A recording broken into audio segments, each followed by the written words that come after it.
Hello everyone, it is Mr. Archie here again. Here to read you another story. This story is titled The Sweetest Fig. Here's the cover. It is by Chris Van Allsburg. This was one of the favorites of my 5th grade classroom, so I figured I would choose this one. This is it's a fictional tale about a dentist and his dog. It's a pretty funny one. Hopefully you'll find it as enjoyable as my class did.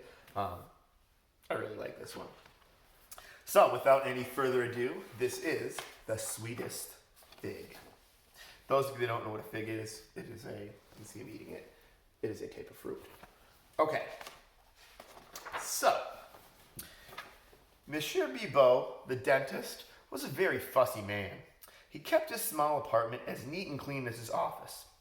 If his dog Marcel jumped on the furniture, Bibot was sure to teach him a lesson. Except on Bastille Day. The poor animal was not even allowed to bark. Those of you wondering what Bastille Day is, it's the French National Day. During the French Revolution, they stormed the Bastille. So this is similar to our Independence Day, the 4th of July in the United States. So, just so you have a little background on what Bastille Day actually is. Oh, I would be remiss if I did not show you the illustration.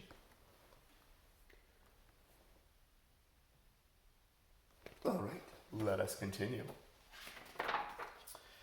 One morning, Bibot met an old woman waiting at his office door. She had a toothache and begged the dentist to help. "But you have no appointment," he told her. The woman moaned. Bibot looked at his watch. Perhaps there was time to make a few extra francs. Francs are French money, like dollars. He took her inside and looked in her mouth. "This tooth must come out," he said with a smile. When he was done, the dentist said, "I will give you some pills to kill the pain." I don't know what kind of dentist smiles when he says a tooth has to come out. Get that facial expression too. He's crazy. All right. The old woman was very grateful. "I can't pay you in money, but I have something much better," she said. She took 2 figs from her pocket and handed them to Bibot. "Figs?" he said angrily. "These figs are very special," the woman whispered. "They can make your dreams come true." She winked at him and put her finger to her lips. It was clear to Bibot that this woman was crazy. He set the figs down and took her by the arm. When she reminded him about the pills, he said, "I'm sorry, only for paying customers," and shoved her out the door. Wow. Seems like a really nice guy, this Monsieur Bibot. That evening, Bibot took his little dog to the park. Poor Marcel loved to sniff the tree trunks and bushes, but whenever he stopped, Bibot would pull sharply on his leash. Just before going to bed, the dentist had a small snack. He sat at his dining room table and ate one of the figs the old woman had given him.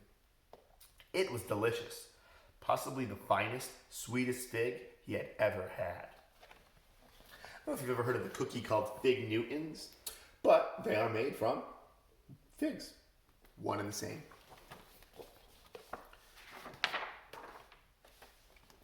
In the morning, Bibot dragged Marcel down the stairs for his morning walk. The steep steps were hard for the short-legged dog, but Bibot wouldn't even think of carrying his pet. He hated to get Marcel's white hairs on his beautiful blue suit.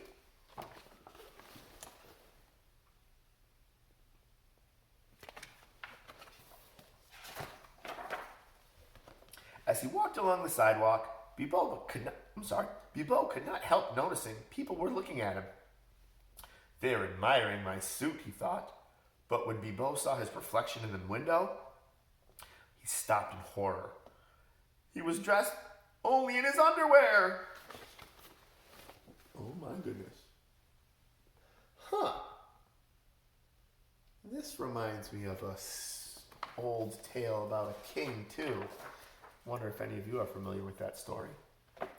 The dentist turned and ran into an alley. "Sacre bleu," he thought. "What has happened to my clothes?"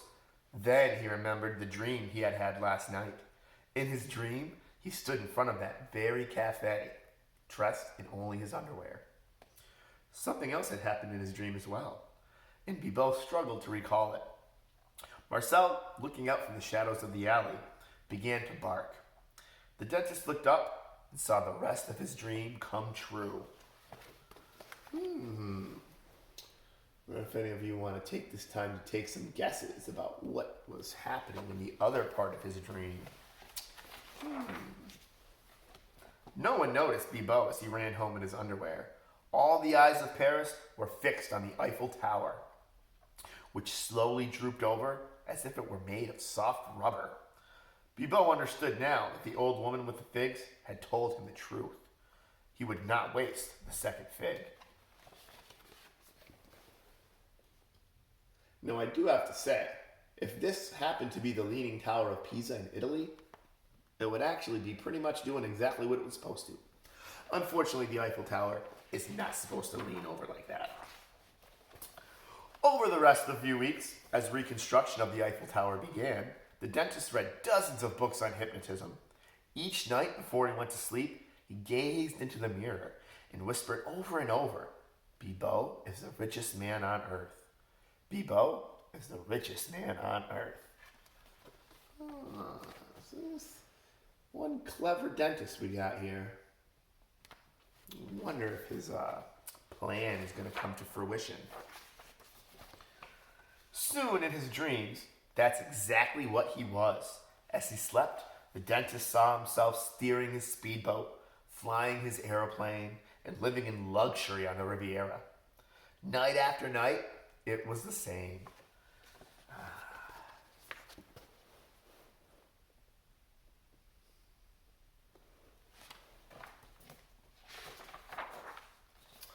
One evening, Bibot took the second fig from his cupboard. It would not last forever. Tonight, he thought, is the night. Smashing Pumpkins, anyone? No? Okay. Tomorrow, he put the ripe fruit on a dish and set it on his table.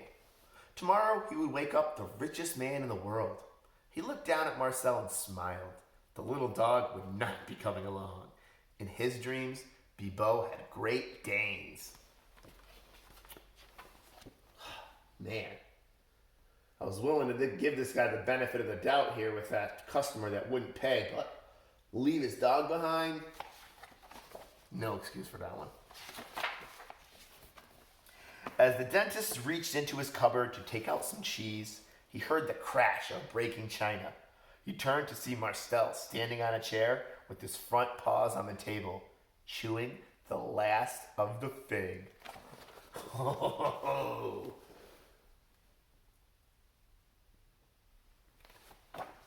Oh boy. Bibot was furious. He chased the dog around the apartment. When Marcel ran beneath the bed, Bibot yelled at him, "Tomorrow, I'll teach you a lesson you'll never forget." Then the dentist, angry and heartbroken, went to sleep.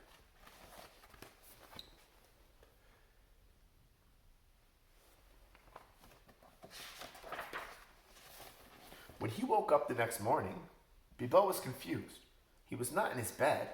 He was beneath it. Suddenly, a face appeared in front of him. His own face. "Time for a walk," it said. "Come to Marcel." A hand reached out and grabbed him. Bibot tried to yell, but all he could do was bark. What do you think happened? Kind of like Freaky Friday. That's the end of our story. I wonder what happened. I think I have an idea. So anyway, that concludes today's reading of The Sweetest Fig. I hope you enjoyed it. It is a Chris Van Allsburg classic.